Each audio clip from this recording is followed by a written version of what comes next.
Hi, and welcome back to One Girl and the World. I'm Beverly, and today's episode we're going to talk about Disney hotels. So as you can tell, this is a strictly Disney video because I'm in all of my Disney apparel. Stay tuned and learn about all the different places you could stay while at Disney and how that affects your fast passes.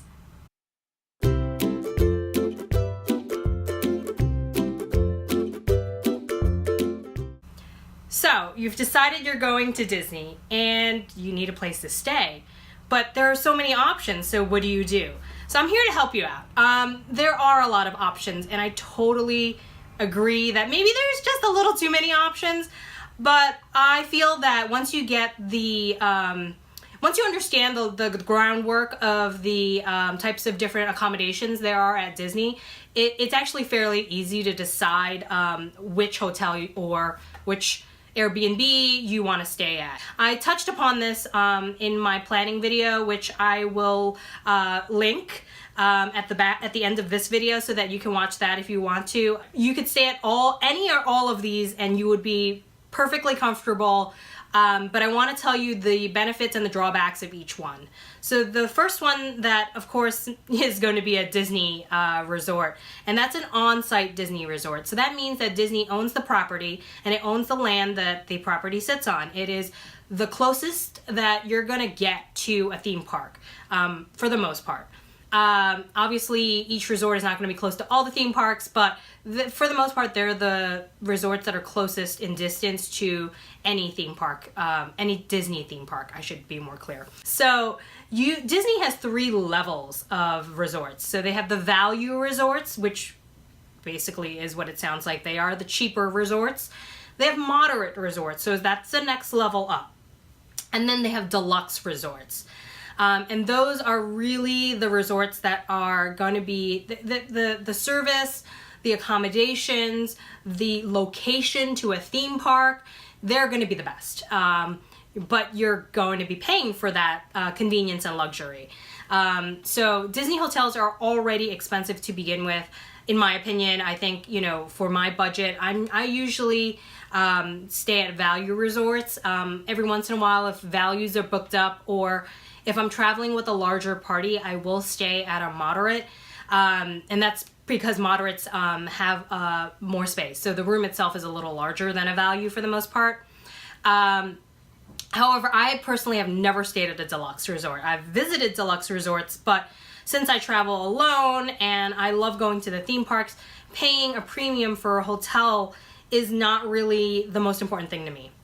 However, as I said earlier in my other video, I have a quadruple countdown. So on one of those trips, I will be spending one night at a deluxe resort, the Yacht Club. I used my credit card points to get it, so I didn't pay out of pocket. And I'll have a separate video about using credit card points and other tips and tricks to save. So keep watching my channel, and I'll put that up in the next couple of weeks. So between these 3, I'll give you the price ranges. So your value resorts are going to be anywhere between like just under $100 during the low season to like probably not including the Art of Animation family suites. Okay, so those are going to be more money. But if you're talking about a regular hotel room that's value, it can go up to about $200, maybe I would say about $200. The Art of Animation and All-Star Musics, which are 2 value resorts, they have family suites which sleep up to, I believe, 6 people. And those are going to be priced much higher because obviously you could sleep more people. The rooms are bigger. They have little kitchenettes where they have like a little sink, and I believe they have our microwave. I'm not 100% sure about the microwave, but I do know they have a coffee maker and things like that that you typically would not find at a value resort. There is not a stove. I know that for a fact. So if you're looking for a stove, that's not going to be it for you. So let's move on to the next level, which is a moderate. So a moderate is going to range in price from about $220 or so to about 300 something. So I would say it never really goes beyond the 300 to 400 mark, because even Christmas, because it is a moderate priced resort. So at those resorts, you're going to get a few extra perks. So you're definitely going to get a coffee maker. Your rooms are going to be slightly larger. I believe they break. I believe they're more than 300 square feet. So obviously that includes the bathroom. The bathrooms are going to be better. So at a value resort, your bathroom, for the most part, you have a single sink and not a lot of space to put your toiletries. Where at a moderate, if you're traveling with a family or more than one person, you have two sinks. And with the two sinks, you obviously both can get ready at the same time. You can both brush your teeth at the same time. It's more convenient. You have more counter space to put your stuff out. The one thing I will say about Disney resorts as a whole is that they do understand that you're, for the most part, traveling with more than one person, and they separate the sink out of the bathroom. So there's a room with the toilet and the shower or bathtubs, and then you have the sinks outside of that. So, you can have someone brushing their teeth or putting on their makeup or, washing their face. And then you can have someone in the shower and you guys can both be getting ready at the same time. I think it saves you a lot of time in the morning when you're traveling with more than one person. However, I will say for most of the value resorts, unless the rooms are renovated, that little sink area outside is not altogether separate from the area where the beds are. There's a curtain, and so if you're making a lot of noise, you may wake up anybody who may still be sleeping. And then we can move on to the deluxe. Deluxe resorts are, as they sound, they're deluxe. So those are going to be the resorts that are closest to the theme parks. So typically, you're not going to have to travel far. It's a quick ride on either a bus or a monorail, or you can even walk in some cases to a theme park. So those particular resorts range in price from like 400 something all the way up to, some of them can go up to like $900, $1,000 a night if it's high season or they know that particular resort is in high demand and you're getting a premium room with like a premium view, a view of Magic Kingdom or a view of the Savannah at Animal Kingdom Lodge. So those are going to be your Disney resorts. So now you have some other options. You have Good Neighbor resorts. So the two that are the most popular are Dolphin and Swan. And those are near Epcot. They're close enough. You could walk it. It's a long walk. But you probably would take the friendship boats to get to Epcot and Hollywood Studios. And those will typically run you about $250 a night, sometimes more depending on the season. They are on Disney property, obviously, but they're not owned by Disney. So your theming inside the resort is not going to be very Disneyfied, meaning that you're not going to get the same level of theming that you get at a Disney resort. And not all Disney resorts are IP themed, IP being intellectual property. So when you stay at Yacht Club, you're not going to see 1,000 Mickeys everywhere, but it is going to be well themed to a yacht club. So you're going to get a lot of maritime theming. In the Swan and Dolphin, you're going to get theming. Obviously, the Swan's going to have some swan statues and things like that. And the Dolphin's going to have like a lot of like dolphin type statues, but it's not going to be as present. So if you're traveling with someone who is not into Disney, maybe that's the hotel to stay at for you because, they won't be like, God, like I just left the theme park and now I'm going to a resort that looks just like a theme park, So that might be a good option for you. Also, it's moderately priced. It's not cheap. It's not super expensive. So it's a good medium. There are other Good Neighbor resorts. I'm not going to get into the whole list because, then this video is going to be like an hour long. But you should definitely go on Disney's website. Their Good Neighbor, some of the Good Neighbor resorts are listed on there. Others you can just, Google like Disney World Good Neighbor resorts. The other hotel option you have is just offsite. So those are just hotels that are near Disney but are not owned by Disney. They have no correlation to Disney. They might run buses to get you to Disney, but they're not going to be as frequent as the Disney buses that you get if you stay at a Disney resort. So you have to check that schedule when you get there. But for the most part, they're going to be cheaper for the quality that you're getting. So you might get like a moderate quality. But then the prices are not going to be moderate prices. They're going to be a little cheaper than the moderates charge at Disney. But you know, your drawbacks are that you don't get your fast passes as quickly. You don't get to sign up for your fast passes as quickly. You don't get the Disney transportation. You don't get a free Magic Band so that you can charge food and merchandise while you're at the parks to your room. To me, really important is that you don't get to ship your merchandise from the park to your hotel. What that means is that if you buy something at a Disney park while you're there, you're going to be holding it. And if you have a stroller, if you're traveling with children, and that's fine, you can hang it off the stroller, that's great. But if you're like me, traveling alone, or you're traveling with other adults or older children, you're not going to have a stroller. So where are you putting all these bags? You're going to be carrying it through the park the entire day. So, or you can have it shipped to the front of the park to pick up at the end of the day. But you have to remember to pick it up, right? And you have to make sure that you leave the park and pick up your merchandise before the park officially closes, or else the package pickup might be closed. So so those are things that you have to think about when you're staying off-site. Also, with off-site resorts, you're going to be further away from the theme parks. No matter what you say, where you stay, you're going to be further away from the theme parks.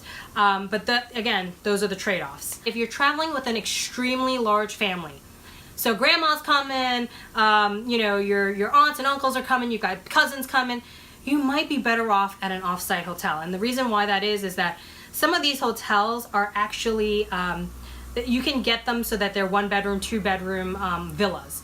And they're probably cost you just as much as a deluxe, but give you so much more room. And I think that, when you're traveling with that many people, that's worth it, just to have that extra elbow room. So the last option in terms of accommodations is Airbnb. Or staying with a friend. So if you have that, great, go do that.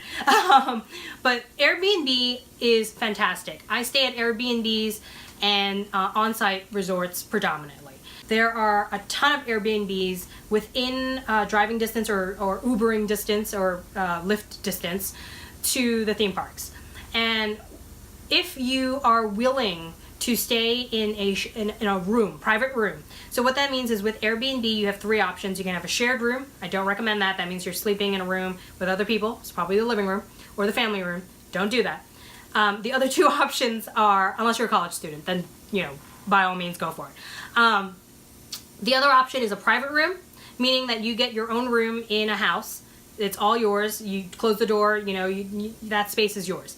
Or you have the entire place to yourself, which I would love to do, but sometimes that's more expensive.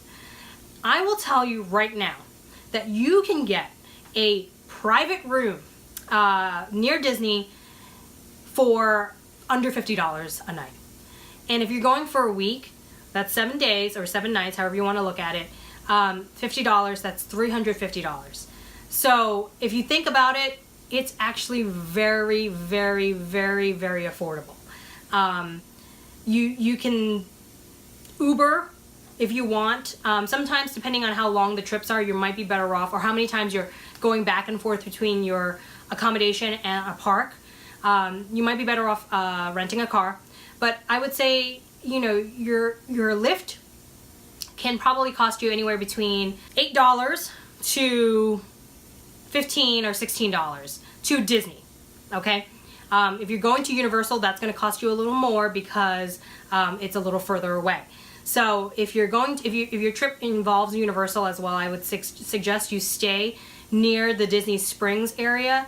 And the Disney Springs area is close enough to Disney, but it is also close enough to Universal. The only thing that I will warn you about staying at a Disney Springs area resort is that area has a lot of traffic. So you might get caught in traffic down I-4. Now, in terms of what you pick for accommodations will affect your fast passes.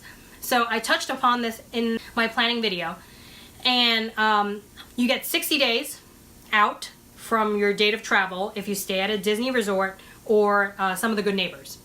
I don't know off the top of my head, I probably should, but I don't, which Good Neighbor resorts give you the 60 days. So when you book a Good Neighbor resort, just make sure you check to make sure you're getting that 60 days. If not, is that worth it to you? Do you want to find one that maybe does give you the 60 days out? So what that means is that you get first pick of the fast passes, which technically you really want, because then you get everything. You get Flight of Passage, which is the most popular theme park attraction at Disney right now. You get Seven Dwarfs, which is the most popular ride at Magic Kingdom. I personally will try to stay at a Disney resort if I can afford it, just to get that 60 days advance pick. If not, you get 30 days. So 30 days isn't bad. Don't make it seem like it's bad. You just won't get the really popular rides. So, but keep checking, because sometimes somebody will cancel their Fast Pass and you can pick it up. So keep checking. The off-site resorts will give you 30 days in advance, or if you're not staying at a resort. So if you're like, you know, you're like me, I'm an annual pass holder. If didn't stay at a Disney resort, I get 30 days as well. So anybody outside of staying at a Disney or Good Neighbor Resort gets 30 days in advance to pick your Fast Passes. And I think that is still pretty good. But you have to make sure you get up in the morning and pick your Fast Passes for every day that you're traveling. Because if you don't, then someone else is going to get whatever's left that's good. And, you know, at that point, you're really trying to make sure that you get whichever good Fast Passes are left. So I think when you're at the 30-day mark, make sure you wake up. Make sure you get up early. Make sure you get those Fast Passes, so that you're not left with, like, you know, Tomorrowland Speedway, which really sucks, or some other ride that you don't want to go on. So, like, why would you get a Fast Pass for it? Anyways, that really concludes my my little video on how to pick accommodations. I hope this has been helpful. If you have any questions or comments, please feel free to put that in the comment section below. And also, don't forget, follow me on Instagram and Facebook at OneGirlInTheWorld, or Twitter at OneGirl_the_world. Hit like if you liked this video, if you thought this was helpful, or you just liked me. Yay! And definitely hit subscribe if you want to get more tips.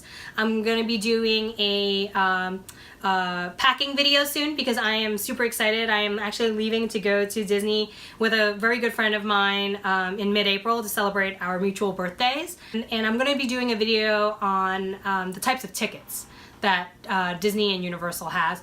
With Universal, I'm not going to go into as much detail just because I don't go to Universal as much, but I do know the general gist of the types of tickets that they have, so that you can go on the Universal site and you're not totally confused when you look at what they have to offer. I hope you enjoyed this one and learned something, and, you know, hopefully make your trip planning less stressful. Thank you, and I hope to see you in the next video. Bye, everyone!